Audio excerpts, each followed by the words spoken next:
Yes, we are live. Good afternoon, everyone. Good morning, good evening, wherever you're joining us from. Thank you for joining us. Please feel free to interact with us.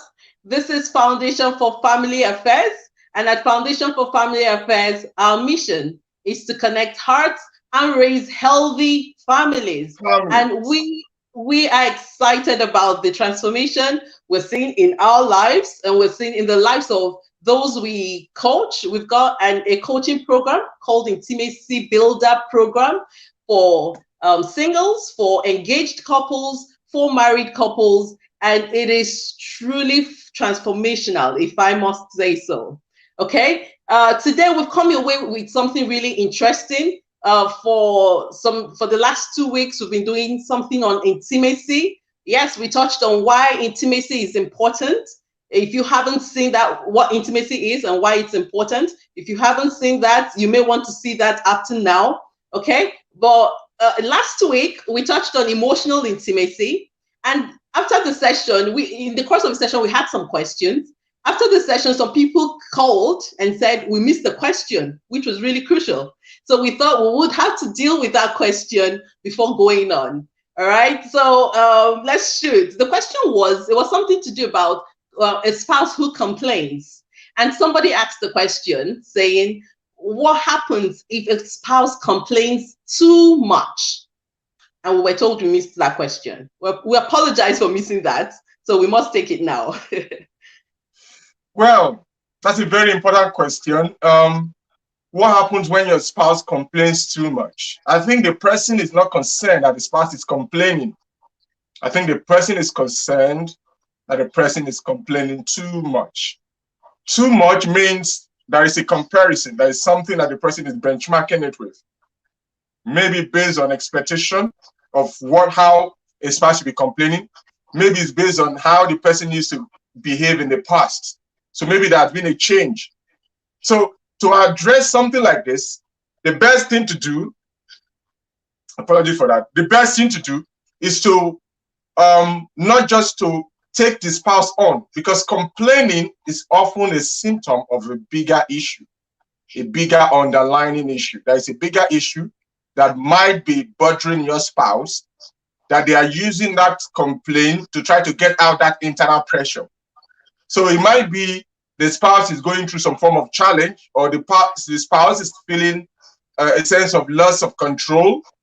So the complaining is a way of trying to bring things back to what it used to be in terms of what their experiences your experiences in the house have always been. So that might be a reason. So the complaining is not the issue. That can be distracting when you're focusing on the complaining.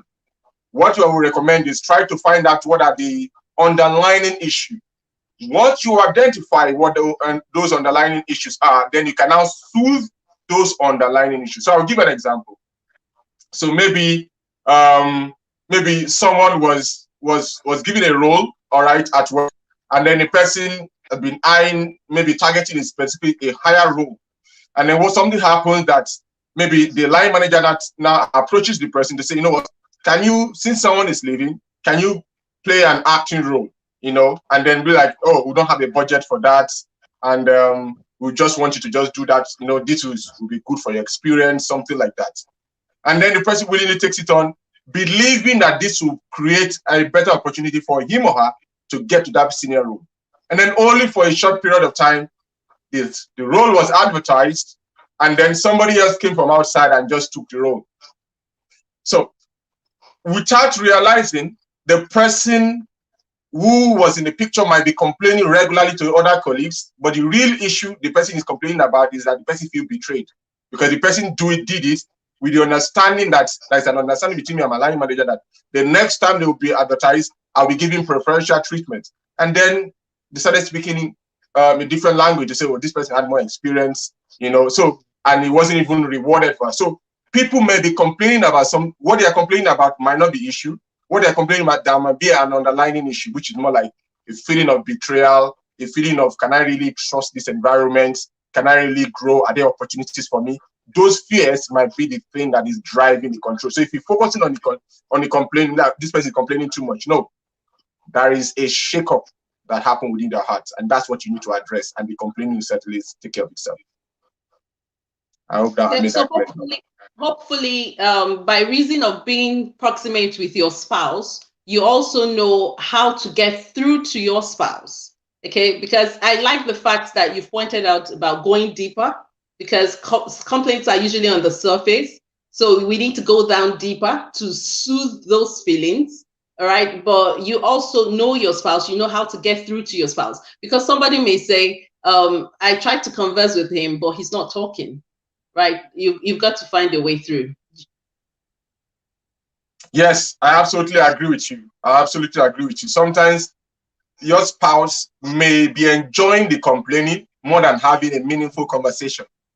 All right. They just enjoy the emotional thrill of just lashing out than having a meaningful conversation, because they feel if you bring this issue to a kind of meaningful conversation, they may lose the power.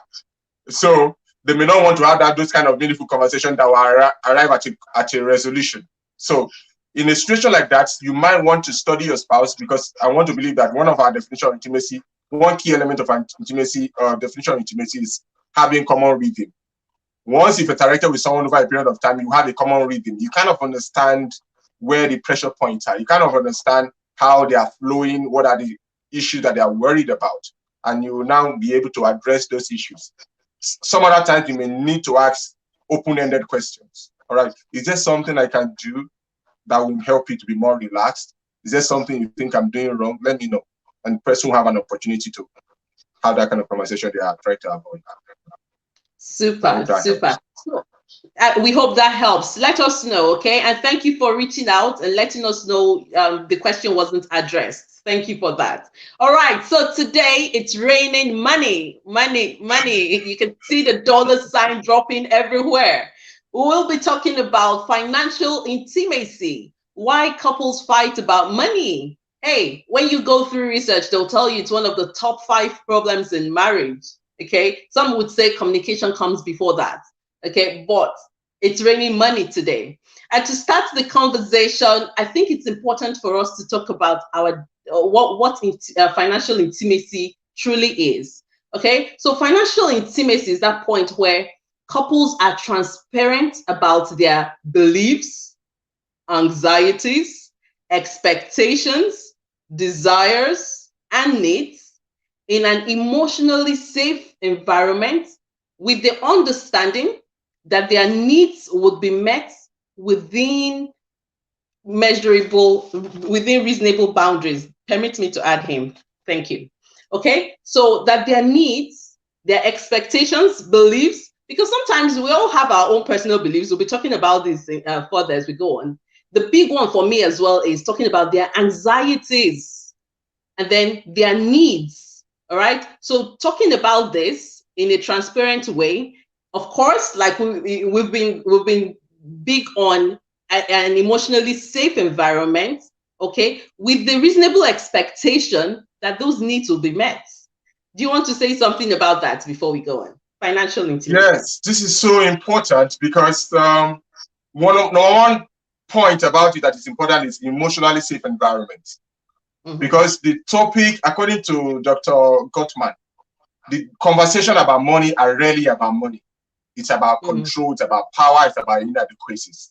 So for people to be able to be upfront with those kind of insecurities, their desires, you need to create an emotionally safe environment. Without an emotionally safe environment, people will be playing games, because people will be scared of sharing things that will be used against them. And so remember, we're talking about emotionally safe environments where people can feel free to be their emotional self, to be their financial, to bear it all. All right. So that is one very, very key element in this. Secondly, that those need to be met within reasonable boundaries. All right. Because people have specific needs. People have a financial history from their childhood, which a lot of these things we're going to be looking at in the course of our discussion today. So people have things that they have been denied. All right, you'll be shocked. Like an adult who while growing up, they couldn't even afford ice cream. And you'll be wondering why ice cream is a big deal for this person. Though he's an adult, he consumes tons and tons of ice. It's not about the ice cream. It's about a sense of finally, I can control my own destiny. I can buy what I want. That is what the issue is. So if your spouse comes across and says, why are you wasteful around ice cream? The person will take it personal. Because for him, it's not about ice cream. It's about control. It's about now I can finally control my own financial destiny. I can buy what I want. So if you don't understand what the issues are, and you don't create an environment where people can really share their history, you will not be able to understand a few things. So that's one very important thing about financial intimacy, creating a safe ambience where people can come forward, can share their desires, can share their failures, can share their history, can share things, can be vulnerable about their financial status, essentially. I like the depth you've brought to it. Okay, and before we go on, I just want to implore our viewers: feel free to connect with us. Feel free to interact with us. Let's know what you think about what we're saying. Have you got varying opinions? Please share in the comment section. Okay, so I mean, what use is it if I cannot bear it all financially? I was reading this article, and the author was trying to say that when he met his spouse, in fact, when they married, what the last thing he thought, he read white before marriage, so he came into marriage ready, really prepared. So the last thing he thought was that they'll have issues about finance, their financial part. Okay, so he was expecting that they'll have issues, with like emotional connection and what have you. But then they got into marriage, and the big problem became the financial part. And that's why what we're talking about is crucial. Okay, we all have our beliefs about money. We all have different people have money personalities. When we put this out there, it's just that we have an understanding of who we are. Okay, money personalities, we have the amasa. Those are people who like to gather, who like to just get. We have the hoarders. We have the avoiders.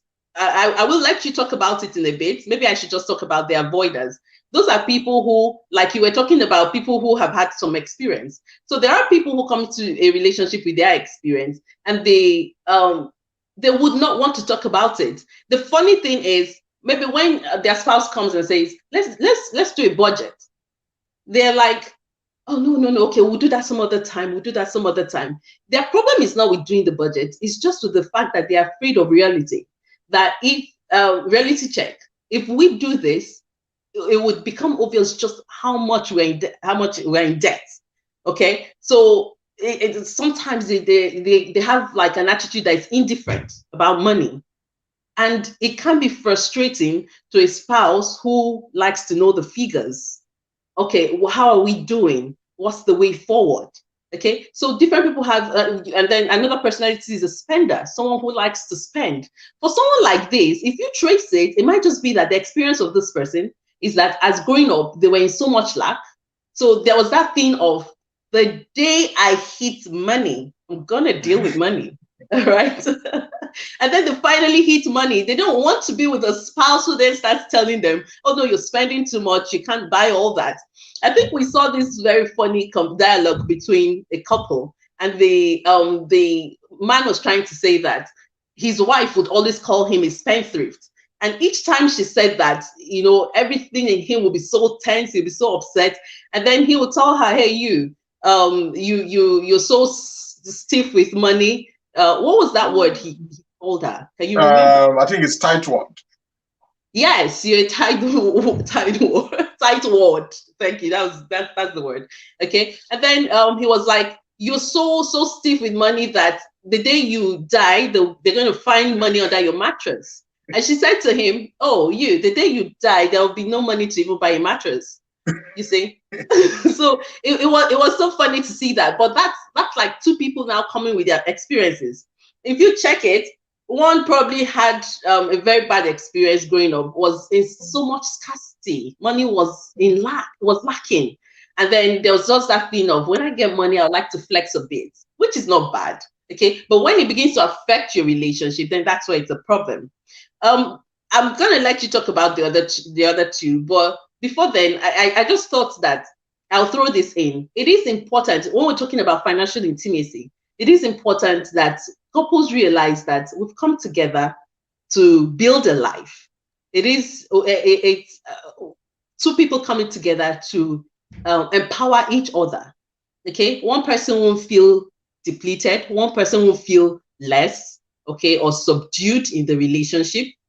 So what does that mean? There will be mutual planning. There will be joint planning about our spending. There will be joint decision making. Okay, how we go about this, and that's really crucial if we're going to get to the point of financial intimacy. I'll let you speak. This is so important. What you just shared is so critical because sometimes couple ask us questions to say, why do people ask us questions? Why do couples fight about money? You keep hearing that question. Why do couples fight about money?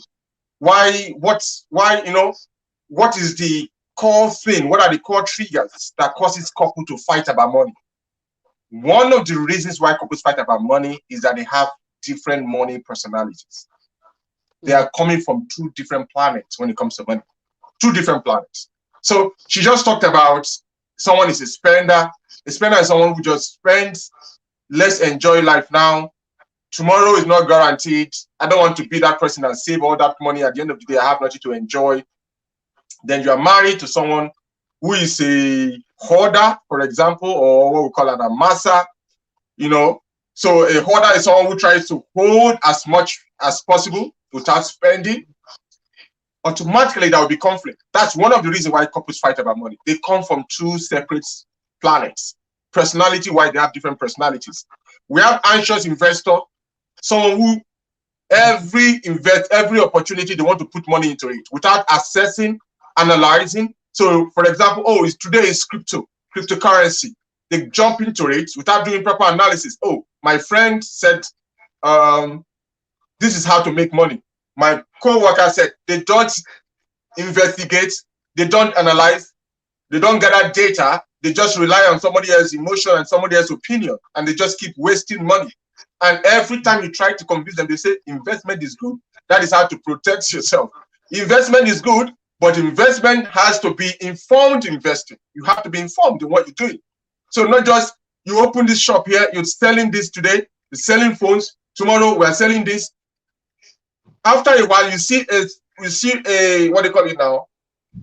You see a line of failed endeavors because the person has not done the fundamentals. Before you invest in anything, there are fundamental actions you need to take.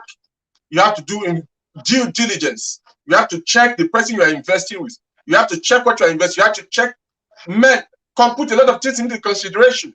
So these are some of the reasons we've talked about avoider. This is somebody who avoids the conversation about money altogether because they feel that doing it might bring the bad omen. You hear some people say you are not rich until you don't know how much you have. Excuse me? One of the basic traits of rich people or wealthy people is that they keep proper accounts. They don't spend anyhow. They are very intentional about how they spend. And that's why they have more. Because those who are faithful in little, they are the people that actually get more.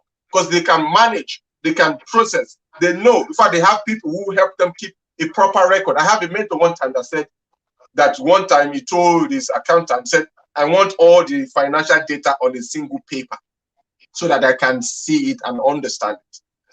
That is how they think. They want due diligence. If you cannot account where your money is going, you're going to be asking yourself, where did all my money go? That means you cannot really keep proper accounts. Another reason why couples fight about money is what we call, they have different financial language. All right? You bring a $20 bill, a $100 bill, 50 pounds. Everybody's looking at the same amount of money, but they are seeing different things. And so they are conversating or communicating about it in a different way. All right? I will mention a few and I'll let you to talk about the rest. So one of it is what we call the driver. This is somebody who, one time they see the dollar bill, they see the pound sterling with the queen's head there, what they see is success. And they do their best to get as many as possible because for them, it's about success. So money is the way of measuring success. Oh, when you engage with them. So if this is your spouse, you hear conversation like, oh, that deal was £1 million. This is how they keep measure. This is how they keep tab of how successful they are. People like this, they may be more materialistic because they are trying to show off how well the kind of suit. Do you know how much this suit costs? This is £300. This is £500. This is £1,000. All right. They can be very materialistic. Another money language is the people who call they are analytic. They are very analytical in money. Before they spend anything, they need to make sure that before they spend £1, £10 must be coming in. They have to be analytic. They show love by saving and preparing for the future. While the driver shows love by lavishing people, maybe I think material gifts or showing off their bank balance and talking about their financial accomplishments. The analytic focuses more on helping, on more like preparing for the future. That's how they show that I am preparing. I love my wife, I love my family, and that's why I'm investing in this real estate. That's why I'm sacrificing today so that we can have a better future. And this is so.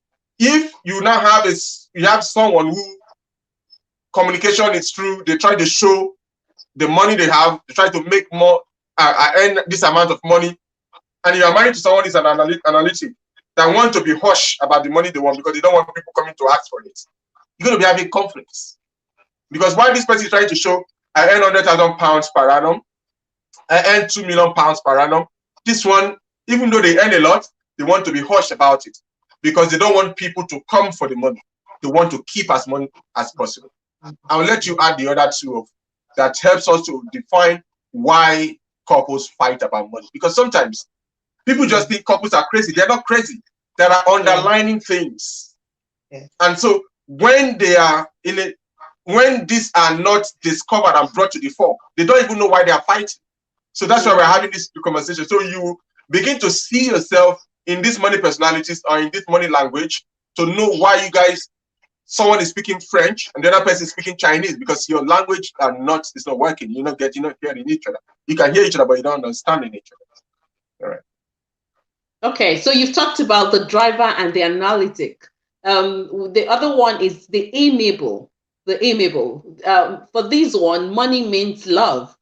So they like sharing and giving, sharing and giving. But the problem with this is that they could run out of money, obviously. Okay, that's why I like what you were saying. You can imagine an amiable marrying an analytic. An analytic is really futuristic. They want the future planned. They want to see it. Okay, before we spend, we have to have an analysis of what it is about because money means security to them. So imagine an analytic marrying an amiable. There'll be clash of values there if things are not sorted out. Okay, because the analytic is thinking about the future, and to him, the amiable is just here spending, giving out what I'm trying to gather, and that could be a big problem. All right. And then the last one is the expressive, very close to the analytic, but to the expressive, money means acceptance. So they give to be accepted. They like the amiable, they do a lot of sharing, they do a lot of buying. Okay. So they try to give to people to be accepted.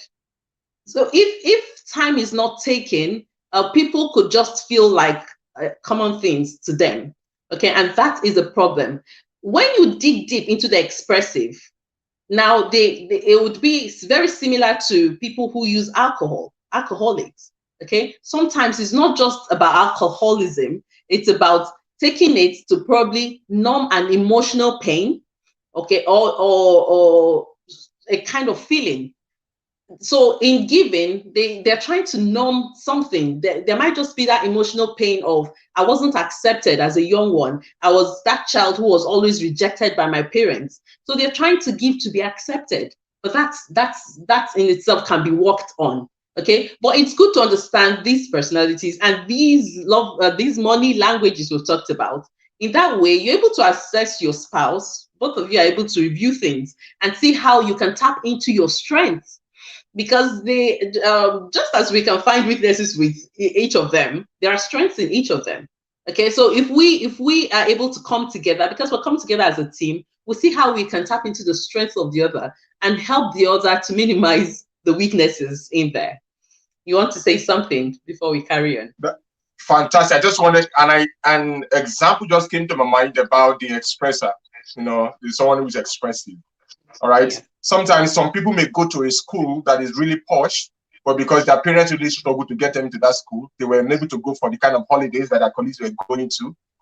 So they were not accepted into some inner groups. Oh, your child, your father is not rich, or they couldn't afford some form of clothing.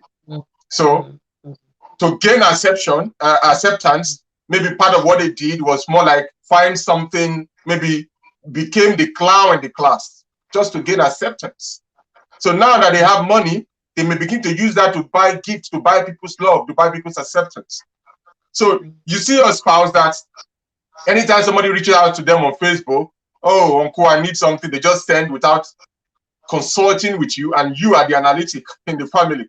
That is going to create a lot of financial explosion. So you see some people like family members, friends from school, just ask them, they don't even process, they just send because, oh, this is how they want to gain acceptance as that good person. All right. And that is impacting on your financial history. This is one reason why, another reason why couples fight. So now thinking about these different things, you can now see, hopefully see the different reasons why you have money arguments, why you don't seem to be able to agree about the discussion about money. All right. Of course, during our coaching sessions, we go deep into this. We analyze this and bring this to the fore so that both of you will now begin to create a unique money identity within your own family. That's a different talk for a different day. It's for one-on-one because we need to now know your individual histories to know how that can be woven into a new identity you are building as a family. So, but this is why we are discussing this. So somebody may ask, how do you know there is no financial intimacy? Oh, you will have the question right there. How do you know when there are no financial intimacy? Let me ask you. Okay. One way would be if I have to withhold information. If I have to withhold information, now I can't disclose how much I spend. I can't disclose how much I earn. And we see this sometimes because there are people who really can't do that. We understand. And that's because they have a spouse who is probably a spender and they've been trying to see how they can, mitigate to reduce the impact of it on the family.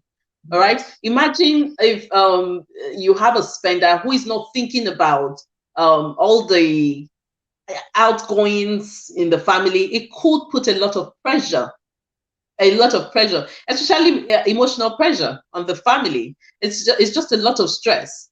Okay. So if one is withholding information, you can't tell your spouse how much you're earning. Maybe you have an extra income coming. You can't disclose that. You can't disclose what investments you're making. Then there's no financial intimacy. That's one. I'll let you share one. Yes, there is no financial intimacy. What that means that there is financial infidelity. So financial infidelity is when people plan their resources together, plan their money together, and not disclosing vital financial information. You have all kind of 7 credit cards your spouse know nothing about, and you are paying minimum payment. You have loans that your spouse know nothing about. You have things that is impacting your mental health, impacting the financial status of the family, and your spouse know nothing about. You have investment, you have properties you bought. I like the balance you brought though. The balance is that there are unique situations. For example, if you have a spouse that's a gambler, in a situation like that, you might want to keep some information because you know that when they have access to that, when the gambling energy comes on them, they don't know anything. They don't understand that something is for the future or this is for college fund. They spend it because in their head, gambling is an investment. I need to invest anything to get more, but they never seem to get anything. All right. So in a situation like that, that is an exceptional case. Okay. Where you think that this person has a drug addiction problem and they need to fix themselves. Okay. So That's, but in a regular place, when people are holding information, there is no financial intimacy. When you are constantly disagreeing about or fighting about money, it means that you have completely different understanding about how money works. You have completely different priorities, how money should be spent. So that's another way where you find out that there is no financial intimacy in a marriage. Thirdly, go ahead. You want to say something? Go ahead. I wanted to share one. All right. So Yes, go ahead, please. when one person is afraid to speak out, and it could be for any reason. One may just be that, oh, I don't want to be a killjoy. My spouse likes spending. Every time I bring up the topic, it causes a lot of problem. Okay, so I don't want to come across as a killjoy. But the fact is that you're not speaking out. It could also be because you don't want to be shamed. You may have spoken out in the past and it just did not go the right way, right? So it was turned on you, and probably the other person picked on your personality, picked on just how frugal you are, something like that. But the fact is that you're not speaking out. I like the point you shared about financial infidelity. If we've come together and we've agreed that there's going to be shared planning on how we disperse our finances, then it's infidelity if I'm not disclosing that. If I then have to go behind to do certain things, all right. So if I am also not speaking out, it means I'm being stifled. I'm being stifled. I can't express what I really think. You know, when we started and we're giving our definition of financial intimacy, one of the things we said is you would people are free to disclose their expectations, their anxieties, because there are people who come to a relationship with anxieties, right? They may have seen things really go bad growing up in their families. Probably they saw their parents in wealth, and all of a sudden it looked like the wealth just disappeared, right? So there are situations like that. For people with such anxieties, they need an emotionally safe environment to be able to speak out and tell you that what you're doing right now is putting a lot of stress on me and I don't like it. So when we Yes, get to that point where you're not speaking out, there's no financial intimacy. yes. We'll share some more, but please, if you are in the conversation, tell us what are the signs. What signs will you notice to know that there is no financial intimacy in your marriage or in other people's marriage? Let's have that conversation going. Share it. I would like to hear from you. Another way you can find out where there is no financial intimacy in a relationship or in a marriage, especially in a marriage, is when the couple earns so much, but they have nothing to show for it. So you have a couple where who are earning a lot of money comparatively to other couples, you know, above average income. They're above the what we call middle class, but they have practically nothing to show for it. By not show for it, their children are not in Ivy League school that they say they're paying fees. They don't have real estate investment. They don't have an estate. They don't have anything. They don't have assets. They're not invested in any substantial assets. They don't even invest in themselves. You can't even see what exactly are these people doing with the money, all the money they're earning. And so they earn a lot, but their outgoings are more than their income. And they still struggle, have regular struggle like any other couple who's earning meager amounts of money.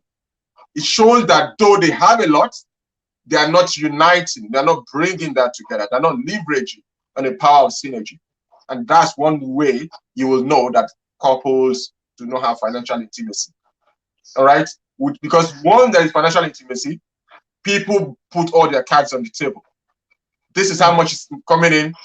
This is how much you go to investments. This is how much you go to savings. This is how much you go to spending. This is what we're going to spend on. This is who we are sending money to. This is how we are going to invest. This is how we are going to earn. This is how we are going to increase our income. There is, like you said earlier on, joint decision making. All right? Joint planning and joint knowledge. Both of you are getting knowledge. You are making decisions together. And that is when you begin to leverage on the power of synergy. Synergy meaning 1 + 1 is greater than 2. 1 will chase you 1,000 and 2 will put 10,000 to flight. In other words, the result of you coming together is geometric progression, not arithmetic progression. So when people are earning a lot, but they have nothing to show for it in terms of physical assets, financial assets, intellectual property, social capital, they have nothing to show for it.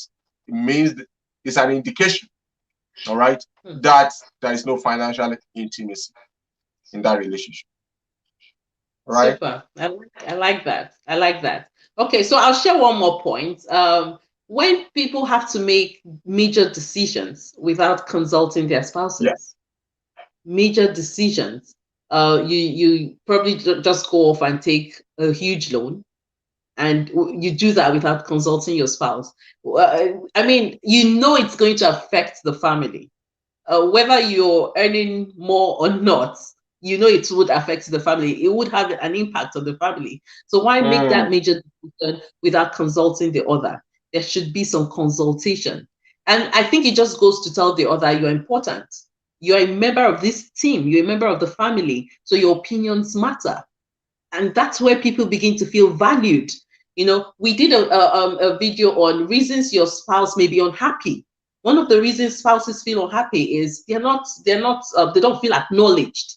Okay, if that person is in that relationship and you can make some crucial decisions without seeking his or her opinion on that matter, then you're not acknowledging the person. Of what use is that person in that relationship? And then I mean, that can just impact your intimacy.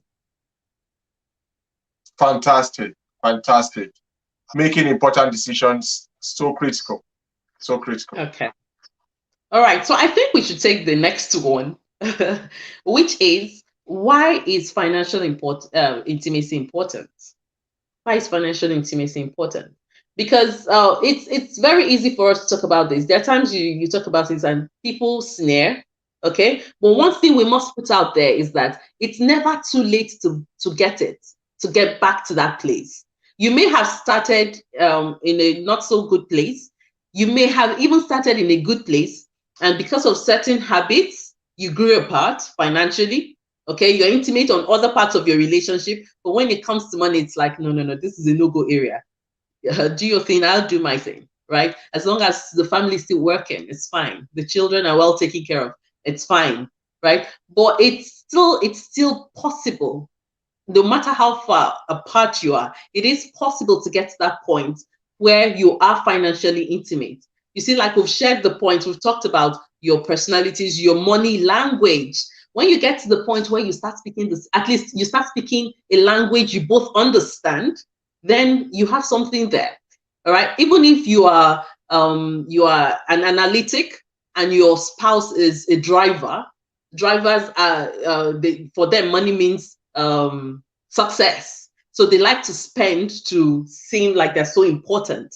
And then you're an analytic who money means security to you, and you would rather be futuristic in your planning. You can still have a meeting point. As long as you identify, okay, this is who he is, then let's talk about it. Let's have a discussion. Let's come up with a plan. Financial planning, very important. Okay, so why is financial intimacy important? I'll let you start. Well, for me, one of the reasons why financial intimacy is important is because it minimizes conflict about money. Conflicts. All right. Once people are able to, when couples are able to build that connection, financially speaking, your spouse knows how much is coming in, how much is going out. Both of you have agreed about what to put into investment, what to put into spending, what to put into savings, and everyone is agreeing to it. You're going to minimize a lot of conflict. Doesn't mean you don't have conflict every now and then. Yeah, you will have less conflicts. All right, because from experience, one of the areas where couples have issues is around sex, money, and some people say communication. But I think the core thing is communication, because it's about how they talk about sex and how they talk about money. But that's a topic for another day. But the topic of money is a critical thing, because money, like we said at the beginning, it's not about the money itself. The conflict is not about the money. It's about some other underlying issues. All right, like insecurity, like fear, like control, like power, different things that bring about the issue of money, that is wrapped around money. Okay, money itself is immoral. It's neither good nor bad. It takes on the character of the person who is holding the money.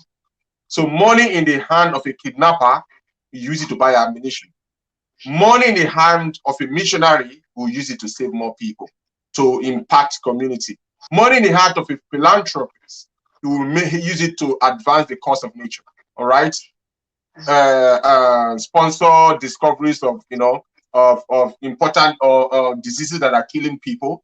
That is what money will do. So money takes on the character of whoever is holding it. Money itself is not bad. All right. It is what we do with money that determines whether it's good or bad. Okay. So one of the reasons why, one of the what do you call it now, benefit of financial intimacy is that it minimizes conflict. I will share another one. Another benefit of financial of having financial this is that people are able to leverage on each other's strength. Because remember, we said earlier on that one of the ways you notice that there is no financial intimacy is when people are earning a lot, but they have nothing to show for it. So if you have financial benefit of financial intimacy, is that you are able to leverage on each other's strength. My wife is a planner. She can plan. Nothing leaves the family without my wife knowing, because that's her strength. All right. She is the one that organizes the account. She knows when what is leaving. She's the one that allocates money to what accounts. That is, I don't even bother myself with all that, those kind of details. She's very detailed. She's very organized. All right. So how has this helped our marriage financially? How it has helped us is that we have been able to leverage on each other's strengths. All right. We're beginning to say, you know what, to achieve this goal, this is what we need to do. So we're able to build synergy and leverage on that strength that we have. She brings her strength, I bring my strength. All right. I'm a big picture person. Okay, this is what we need to do. How do we get there? Then she knows how to create and bring down the detail. When we are discussing the detail, we need to do this, we need to do that, and she has the capacity to follow through. That is how we bring our strength together. And so every goal that God has put in our heart, to the glory of God, we have been able to go after them and achieve them. Not because we are special, it's just because we identify our money personalities, our money language, and our unique strength, and we are bringing this together. Being completely open. In fact, it's a third person, how do they say that? Third person access to my account, legally speaking. So this is what you have to do when you have financial intimacy. You are vulnerable, you are transparent about the topic of money. Nothing is off the table. And this is how people are able to leverage on each other's strengths. So you see a couple that is not earning a lot, but what they are achieving, people that are earning much more are nowhere near it. Why? They are leveraging on synergy. Okay? Because when you are leveraging on synergy, invisible forces come to your aid. Opportunities to open up, you are able to recognize opportunity faster because you guys, you've already, there's a clear vision that you both of you are aiming at. So you're able to recognize opportunities faster. You are able to team up better. You are able to release your heart, because there's one thing for people's heart to be in something, it's a spiritual force. For someone to give you that complete blessing that I am with this goal. All right. Some people set goals, but their spouse's heart is not in it completely. It has a spiritual implication. It has a physical and emotional implication as well. So having your spouse completely backing a goal that both of you have created and you are aiming at, it's impossible for it not to be achieved. Once they are with one language, nothing will be restrained from them. And that's a powerful principle of life. I'll let you share some other points here.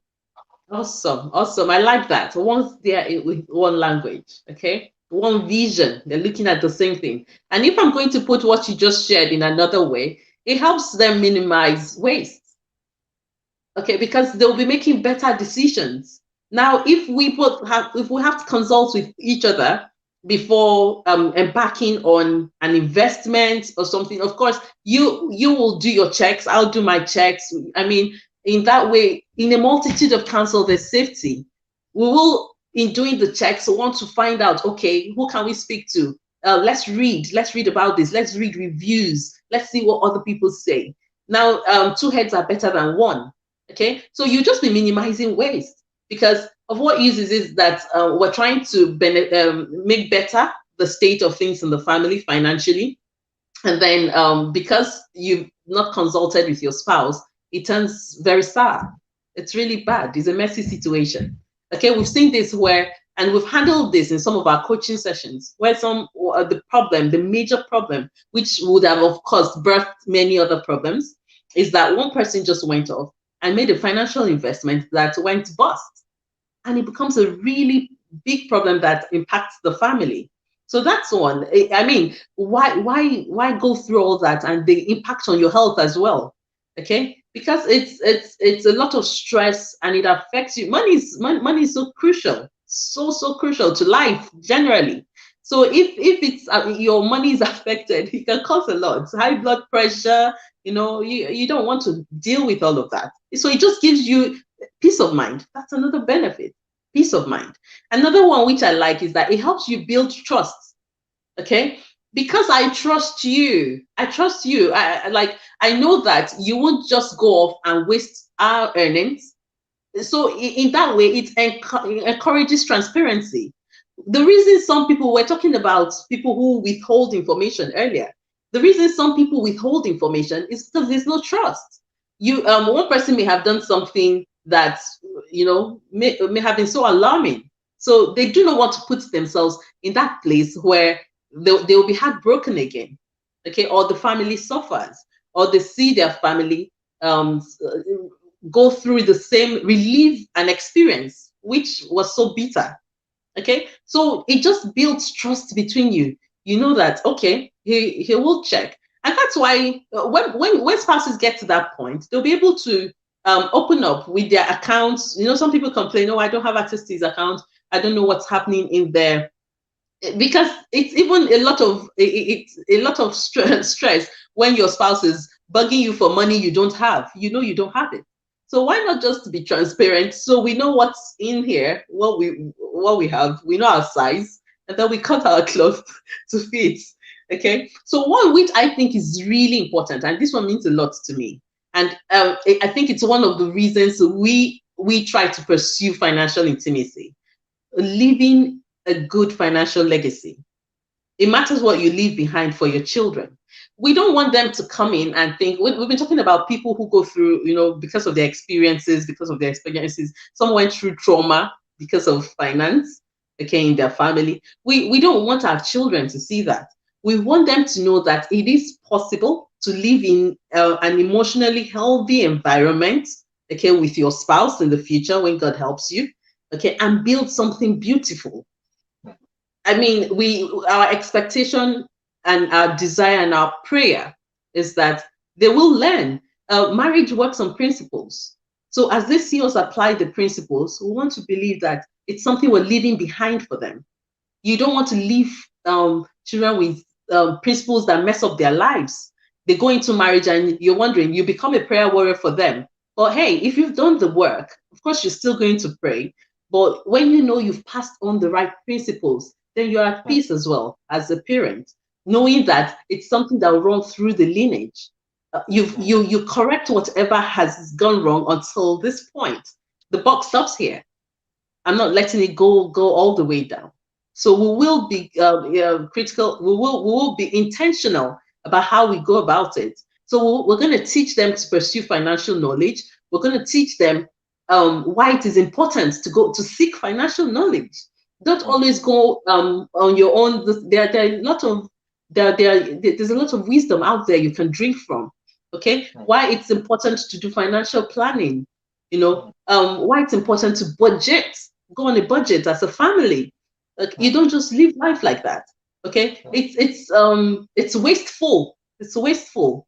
When two people come together, it's synergy. The essence is that we improve. We're no longer who we used to be. One shall chase 1,000, two shall put 10,000. It's exponential to flight.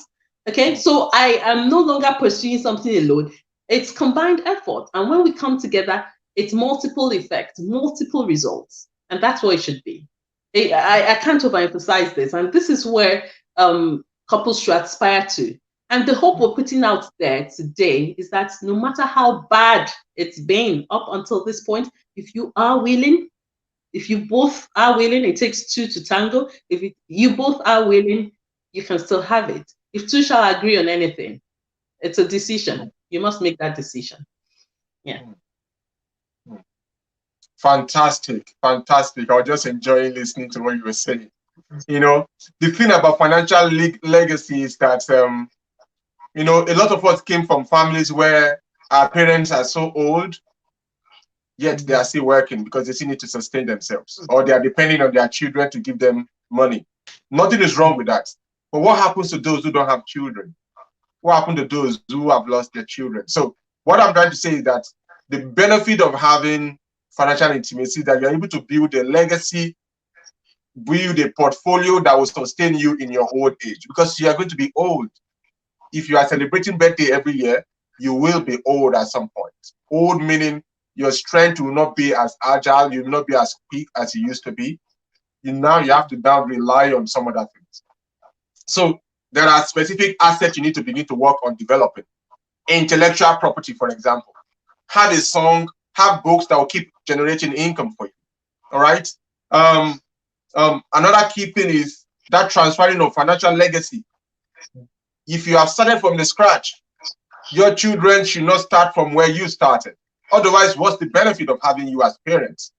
If your children have to go through the same negative experiences, then what's the benefit? It doesn't mean that they will be shielded because they have to go through their own challenges, but they shouldn't start from ground zero. All right. Isaac Newton said, if I've been able to see further, it's because I'm standing on the shoulders of giants.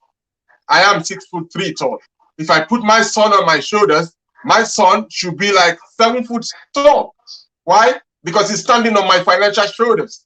So I should have something that he can stand on to build a better life. If I wasn't able to generate a billion pounds in my lifetime, he should be able to do it faster because he will be resting on my own shoulders. And that's one of the benefits, that every generation should be an improvement of the previous one. If every time in your family, every time there is time for mortgage or time for rent comes up and everybody's running around to try to pull money together as if it's something that happens suddenly, that should not be your own experience. You should improve. It should be a better version of that by being more financially prudent. All right. So when it comes to spending, involve your children. Decide, unfortunately, the angle of money that most children get to see is spending. What parents are spending on holiday, on toys, on schools. They don't get to see the earning part because parents are not intentional about having conversation about this is how much I earn, this is how I are appropriating it. That is how you are showing your values. That's how you are transferring building a beautiful financial legacy. Children don't get to see the investments. All right. Tell them why you are investing in this and why we are having to sacrifice. That is how they will understand the importance of delayed gratification. If they don't see it, use every opportunity as teachable moments. You're spending, how you are cutting off if you have credit card debts, why you are prioritizing paying it off, and how much it's costing you to keep this debt, and why you have to sacrifice. Involve them in the whole process.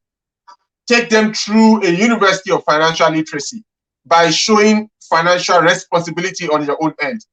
All right. Show them how you are investing. Show them how you are increasing your earning, how much you are earning at this time, how much you are earning at this time, when you plan to retire. Retirement does not mean stop working. When you have enough income coming in that if you decide not to work, you will be able to, those income will be enough to sustain you. Teach them this. This is how you build financial literacy or financial legacy that is enduring.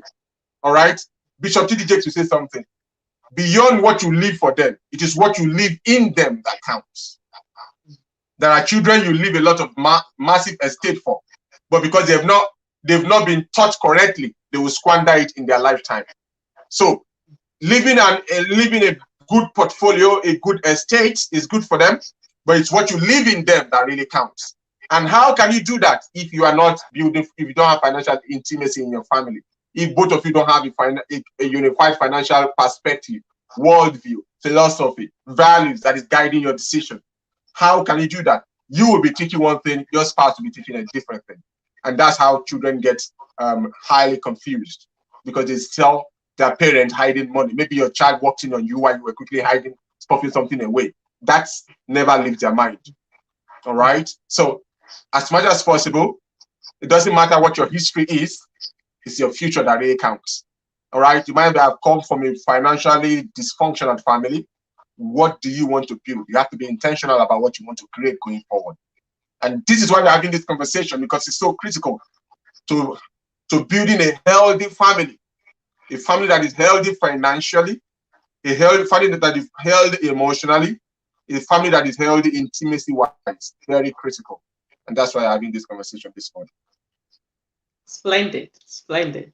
Okay, so in the short time we have, let's just take the questions. Just I think we might try to do two or three, and that'll be it. So someone's asked, what's our take on joint accounts?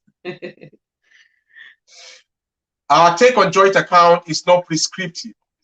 All right. Do what works for your family. Some people, what's joint account first? Let's define it. So joint account is when a couple have a certain account where they both pool resources to do different things. All right. It doesn't mean they don't have their own individual account, but they have a joint account.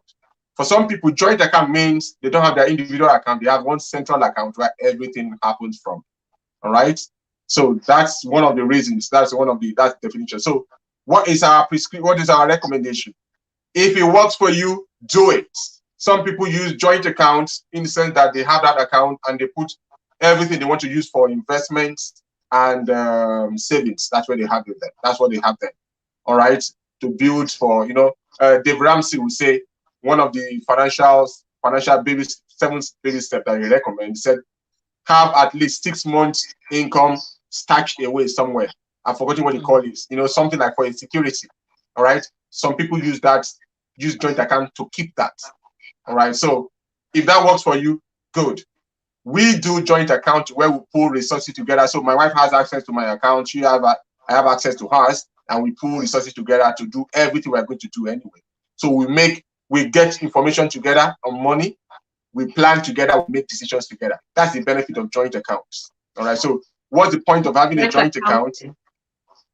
Joint accounting. You're talking about joint accounting. Yeah, I'm talking about joint accounting. And then what's the point of having a joint account when one person is feeling cheated, that she's putting more money than the other guy, and so this person just put on there and buy something frivolous. So it's not in the practice, it's what it symbolizes for your family. That's what I would say to that. Okay, so let's take the second one quickly. How do you encourage a trophy spouse to contribute financially? How do you encourage a trophy spouse to contribute financially? Now, I think it's good we talk about who a trophy spouse is before we go on. Yes. Okay, so a trophy spouse is someone who, like the word trophy, something you win and you keep somewhere. Just gather dust, all right? They don't really add, the only thing they just shine in the house, okay? So a trophy spouse is someone who thinks getting married is the goal. Now that they're married into this family, they've achieved their goal in life, all right? It can be a male, it can be a female. So most times they're like a shiny object in the house where they just look fine. Oh, I have a husband, but it makes no form of financial contribution. He's financially responsible and he's just there dressing well, applying perfume and going and driving your car all over the place. Sometimes the woman that is a trophy spouse. They just look good. In their philosophy is, I need to marry a rich guy. Once I would marry a wealthy guy, I'm set for life. So if you're asking them to work, why should I work? It's your responsibility to look after me. So that's a trophy spouse. How do you encourage such a person?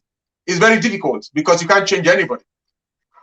These are people who targeted you because of your financial status and they got married to you. So they won a jackpot. In their head, they've won this is their end game for them. They know there's nowhere else to go. This is what they are aiming for. So for someone like that, sometimes people say cut them off from having access to your income, but that can create a lot of issues. So the best thing is to have a conversation or get someone that will help you have a conversation about it to say, this is really bothering me. All right. I feel burdened that I'm the only one who is helping in this regard, It will really be nice for you to be able to do this, for you to be able to, go back to school, develop this skill, develop this competence. I've seen ladies who even were paid for coaching sessions for their spouses. But you see some of these trophy spouses, they don't even attend the classes, or they start and end halfway because they don't have the motivation to do it. All right. So until the person wants to make a change, you can't really force them. So the best thing to do is to have a conversation about it. All right, bring other people into the mix if that will help. Minimize their access to money, because once people have access to resources, they won't be motivated. All right. But I must say that I've seen situations whereby these people are so manipulative that they will find a way to get access to your cards, get access because they know you, they're your spouse. You cannot be guarded 24 hours in your own home. So it's a very difficult situation that you need to seek urgent help. All right. I've seen people who, you know what, they get credit card in the name of their spouse, and they are their spouses are getting all kind of notification. They're wondering, when did I order this? Because they know your signature. They know how to get things. So it's a very difficult situation. So what I would recommend is intervention. Seek for intervention. Right. And for a trophy spouse who, for someone who feels this trophy spouse might be able to come forward, step up to do something, but does not even know what to do, you might want to explore what his or her interests are. Okay, something at least that would be of interest to this person. For some people, it might just be talking. And how about introducing this person to voiceovers? He or she may want to do some voiceovers. And yes, that way, make some contribution. That's just an example, or it's something to explore. Okay, we'll take the last one for today. What do you do when your wife earns more? This is from a wife, okay? When a wife earns more and the husband feels threatened. The husband is threatened that the wife earns more. Yeah, the fact that the man is threatened shows there is a variance. They have a variance in terms of their perspective on the issue of money. What I mean by that is our own perspective of money is that your money, my money, and not our money is our money. My money is not my money, it's our money, because we see family from a point of view of the nation, the smallest unit of society. So every nation has its own income. So whatever I earn is not for me to spend on myself. It's for the family's essential needs. All right. So whatever you earn is for the family. You don't lay claim to it. So having that understanding doesn't put me in a situation where I feel that my wife or feel threatened when my wife is earning more. I want her to earn more because it's going to be to the advantage of the family, to help us achieve our goals faster. That's it. All right. So, but if you come from a different perspective, this will potentially be a challenge for you, in the sense that you think that as the man, you should be the main source of income. No, it doesn't. You should be your source of income should be greater than that of your spouse. No, a female gender does not determine her value. We need to understand this. Culturally, we have been taught otherwise. The gender of a woman does not determine her value. Her value, the quality of a woman's ideas are not inferior to those of a male. Culture and environment are taught us otherwise, but it's not true. It's not true. 1,000 times it's not true. Women are running multi-billion-dollar organizations all over the world. Women are doing massive things. It has nothing to do with their gender. All right. So own your gender, celebrate your gender, and do the best that God has put you on this planet to do. So to live, so that's one key thing. You need to understand that your spouse, you guys now need to sit down and have a conversation and say, create a family vision. All right. This will lead us to some other set of pointers. How do you build financial intimacy? To avoid things like this, you need to build financial intimacy. You need to begin to talk about a family value, a family vision first. What will our family look like? How much do we want to be earning? How are we going to appropriate money into these 4 quadrants we mentioned? Spending, investing, saving, earning. How are we going to go handle that? This will really help you guys. So when your spouse is earning more, it's not a problem at all, because you know that you guys are on the same page. All right. And you that is earning more, it shouldn't get to your head to think that because if you are a driver, for example, money is the way of you measuring success. You might begin to measure that you are more successful than your husband.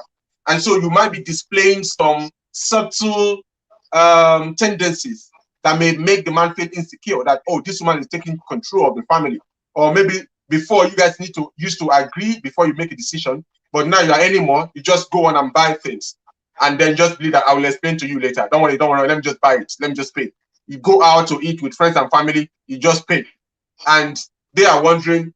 They are looking at your spouse. They are looking at, not that it's wrong, but if you come from a cultural place where doing that is wrong, you need to be sensitive to the culture of where you come from, and don't do things that will make the man begin to feel this way, because you need to protect your spouse's ego. You need to protect your spouse's ego. You need to protect your spouse. So that is one key thing. Also, this leads us to the point of how to build financial intimacy. Create a unified family vision. All right. Now, when you create a unified family vision, define your values. Values are the things that guide your behavior around money. One of our core values as regards money is transparency. Everything that comes in through coaching, that comes in through my income, that comes in through our books, both of us know. That comes in through whatever my wife does, we all know. All right. So it's very open, it's very vulnerable. We are very open with this. So we are able to now appropriate this better. All right. Very important to have meaningful conversations about these kind of things. All right. So have a clear core goal. All right. Very important. Goals have a way of bringing people together. Wherever people don't have a common goal, they do their own individual thing. All right. So use every moment as a teachable opportunity to reinforce your family values and your family vision. Communicate regularly, because people forget what they want to do. One of the ways that we communicate regularly is that we have our financial dreams in pictures, what we call vision board around the house. So we remind ourselves, this is what we want to do. We have a financial goal for this year, for example, and we constantly talk about it, we pray about it. That helps us to stay connected together. So some days ago, my wife told me, it's enough now. I was going to buy her something. And she said, okay, after this, no more spending. You know, what she was trying to tell me is that, because like, I told you guys, she is the financial accountant in the family. So she's telling us that we have a certain target. So we cannot do, even though you're buying the gift for me, I appreciate that, but we need to stay within this. And that is what you need. When you work together, someone who when you are the only spending, but sometimes I'm the one that will tell her, okay, babe, it's enough. Okay, she will tell me sometimes it's enough, because we have, what do you call it now? We have different aspects where we need to pull back on, which she has areas where she needs to pull back. I have areas where I need to pull back. So working together, we're supporting each other. You see how that works. That's why financial intimacy is so critical on your overall financial well-being, peace of mind, and success. Awesome, awesome. Thank you for dealing with that. I think we'll wrap it up there for today. It's been a really, really great time doing this. Thank you to those who joined us. Please feel free to subscribe to our channel, Foundation for Family Affairs, if you haven't subscribed, and turn on the bell next to it so you're notified when we drop our content. We aim to drop content every week. So stay tuned to this channel. We've got some interesting things coming. All right. And do not forget to join us next week. We've got an interesting topic, sexual intimacy. Join us next week. Make it a date.